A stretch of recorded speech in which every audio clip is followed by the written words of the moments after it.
Now, I field a never-ending stream of requests from folks to advise them of the best Bible, or the one that is a direct, this is the other one I get, word for word, literal translation. And I'm here to tell you that such a thing would sound so odd in English that it would be near to impossible to make sense of it. The grammatical structures of Hebrew and Greek don't have precise one-to-one English equivalents. But even more as concerns the New Testament, behind those Greek words, and this is so important, behind those Greek words are the Hebrew thought patterns of their Hebrew authors who were attempting to express themselves about their Hebrew religion. But because, as in Paul's case, the writers were usually sending their letters to Greek speakers in the diaspora, they couldn't use their Hebrew language to express themselves. Why? The recipients wouldn't be able to read it. Now, as one who has been privileged to travel extensively internationally, I can tell you that even if someone in another country is able to speak English well enough, many of the words and terms we use in our Western vocabulary mean something different to them.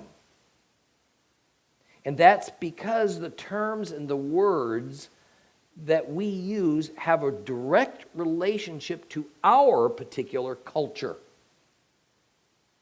Merely speaking a foreign language in no way assumes any understanding whatsoever of the societies in which that is their native language. I mean, just because I might be able to speak Spanish certainly doesn't mean I have any understanding of Mexican culture or of the cultures of Puerto Rico or Spain or Argentina. I mean, one of the best examples of this that I delight in retelling is that several years ago, I purchased a writing toy for one of my grandchildren. It, of course, required assembly, and it was made in, where else? China.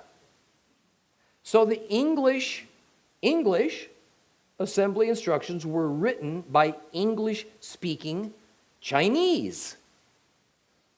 Everything was going along well until I read the following instruction. Insert bolt through the wheel hub and tighten the nut until it's happy.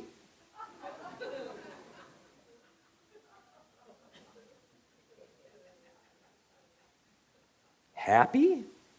How am I supposed to know when the nut's happy?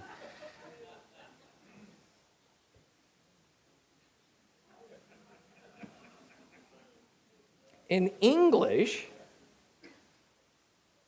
the term happy is reserved as an expression of emotion. Apparently in Chinese culture, it carries a little different meaning. It can even be extended to inanimate objects. It more means to make something or maybe someone right or functioning in harmony.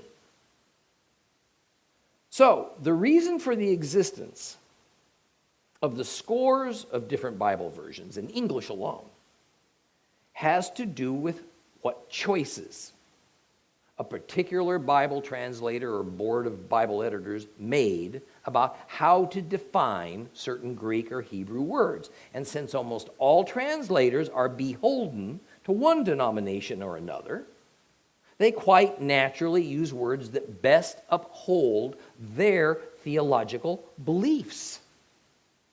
And believe me, some Bibles are translated by atheists. That may come as a surprise, but it's true. The complete Jewish Bible is no different. So why do I use it? Because it reads so well when spoken out loud, and because it inserts some words and names in Hebrew to constantly remind us the Bible is a Hebrew document from Genesis to Revelation. That's why I use it. Now, although it's a helpful tool, the complete Jewish Bible is not the greatest study Bible. The best solution for most students of God's Word is to use a variety of Bibles, with the complete Jewish Bible as just one of them. On paper, one of the better technical translations is the King James Version. But the problem with it is that it uses an antiquated dialect of English that was spoken 500 years ago. And so many of the English words used in the the King James Version had a very different meaning then than it does for us who use modern English. There is one translation that I encourage people to avoid, the NIV.